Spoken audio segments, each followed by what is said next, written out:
Passamos agora para o panorama da liderança do Velho Testamento, ok?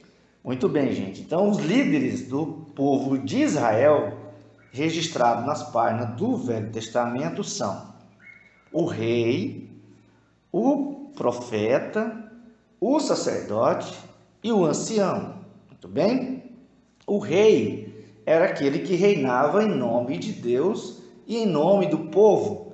Por isso, somente o rei era ungido pelo profeta e pelo sacerdote, porque agora ele estava governando em nome de Deus e em nome do povo. Ok? O profeta era aquele que representava Deus, era a boca de Deus, era o mediador entre Deus e o homem.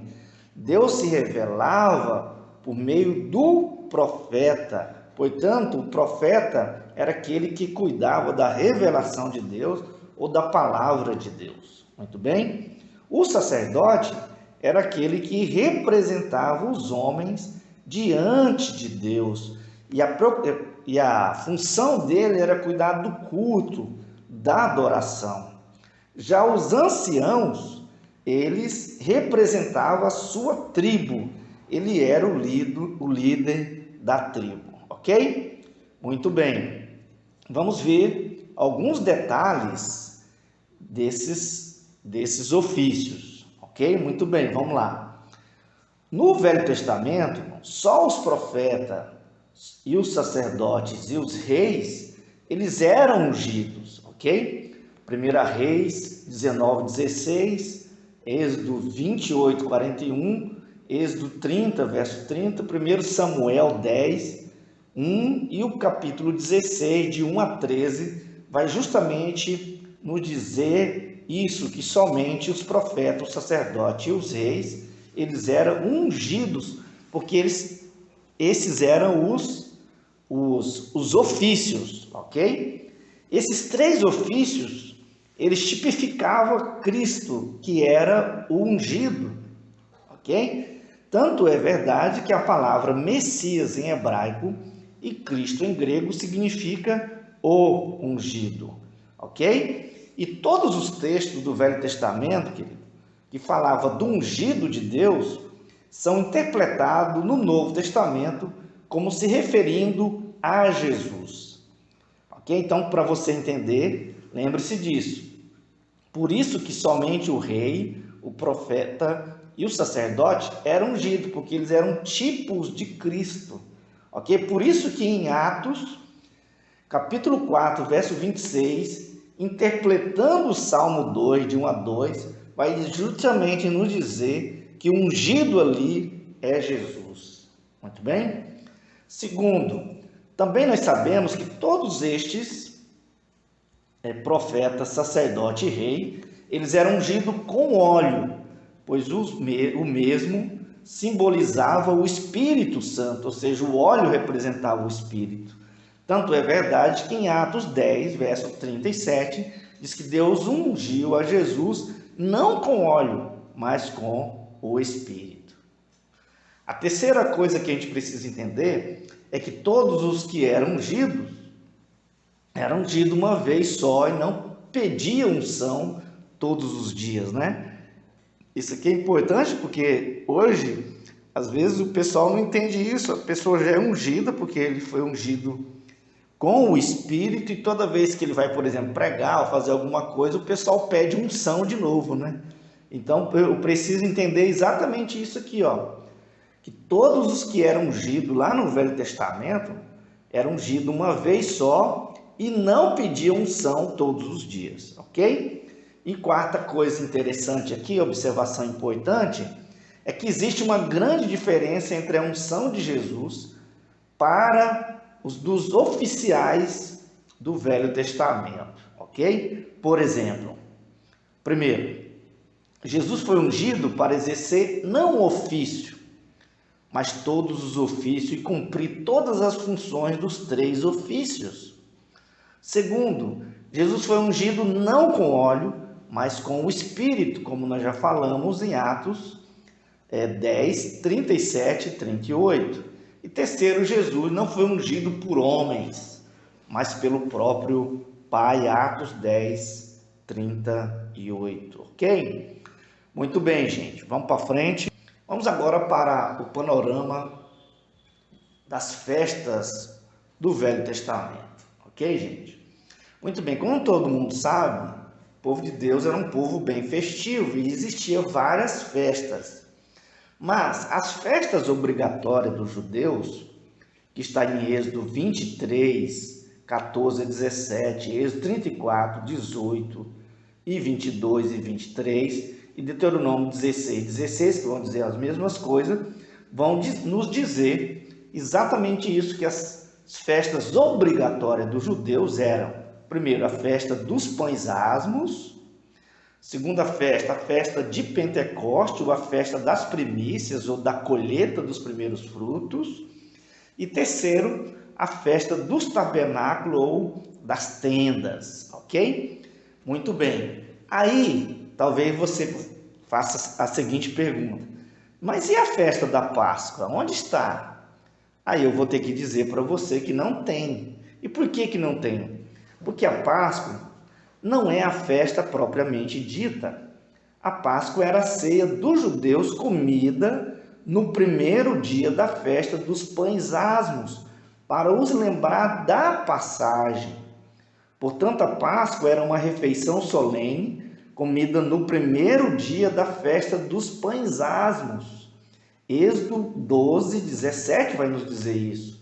É por isso que o texto de Êxodo, onde vai instituir a Páscoa ou a ceia judaica, vai falar de comer a Páscoa. E se você for olhar direitinho, vai aparecer 14 vezes no texto essa ideia de comer a Páscoa. Então, só para você entender, o verso 8 diz, naquela noite comerão a carne assada no fogo, com os pães asmos e as ervas amargas a comerão. Olha o verso 11 diz: dessa maneira o comereis: lombos cingidos, sandálias nos pés, cajados na mão, como ele usei à pressa. É a Páscoa do Senhor. Se fosse traduzido, porque aí foi só transliterado, então se fosse traduzido seria: é a passagem do Senhor.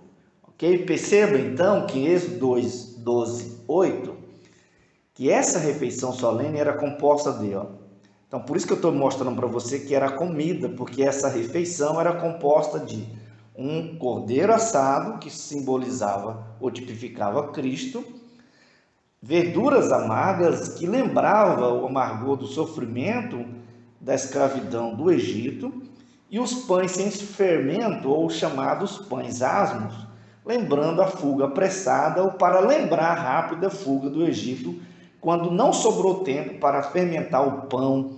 E isso é isso que Deuteronômio 16:3 vai dizer, e depois também simbolizando a pureza do povo de Deus. E também depois acrescentar o vinho, mas na primeira ceia você vê no texto que não tem vinho, ok?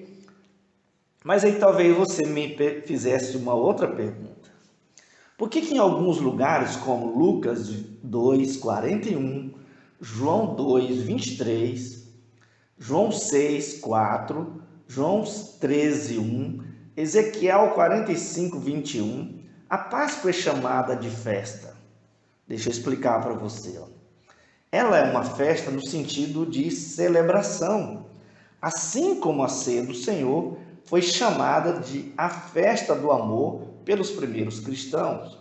Segundo, ela é chamada de festa porque, na verdade, o grande dia da festa dos pães asmos era o primeiro dia, ou seja, como o primeiro dia da festa dos pães asmos era o dia mais importante dessa festa, esse dia sobressaiu ao ponto da festa dos pães asmos ser conhecida ou chamada também de a festa da Páscoa. É isso que Lucas 22:1 vai nos dizer. Mas na verdade, queridos, a Páscoa era a comida, a ceia, a refeição do primeiro dia da festa dos pães asmos. Deixa eu fazer uma pergunta para que você entenda. A pergunta é: a Páscoa é a festa ou a comida da festa? Se você me disser que é uma festa, aí a pergunta é: por que os textos que falam da Páscoa falam de comer a Páscoa? Por exemplo, Lucas 22:8, 22:11, 22:15, 22:16, e é justamente Jesus dizendo para eles irem preparar a Páscoa para que eles comam a Páscoa. Então, queridos, podemos fechar dizendo que a Páscoa era uma refeição solene, ou era a ceia dos judeus, que os lembrava. Note que ela é o memorial, verso 14 do Êxodo 12 vai nos dizer isso. Então ela é o memorial, ok? Então a ceia é uma refeição solene, ou a Páscoa era uma refeição solene, a ceia do judeu, que os lembrava a passagem ou o livramento da ira divina. Perceba que essa solenidade, ou a celebração solene, tinha que ser feita no dia 14, ou no primeiro dia da festa dos pães asmos, que era no dia 14, porque foi nesse dia que, por causa do sangue do cordeiro, Deus, na visita ao Egito, não aplicou a sua ira neles, ou seja, Deus passou por cima. Aqui está a tradução da palavra pechá, ou Páscoa, como foi transliterada. Então, naquele dia, Deus passou por cima da casa que tinha o sangue do cordeiro. E também aquela ceia lembrava o livramento da escravidão do Egito, ou a passagem de escravo para livres. Era por isso que, na hora da refeição, ou dessa ceia, os judeus contavam aos filhos, ou falava daquilo que Deus fez naquele dia na vida deles, ou celebravam, como diz o verso 14, e celebravam uma solenidade para enaltecer os feitos heróicos de Deus. É por isso que cada elemento dessa ceia tinha um significado, ok? Muito bem, vamos para frente. Então é isso, gente. Então aqui é o panorama assim, geral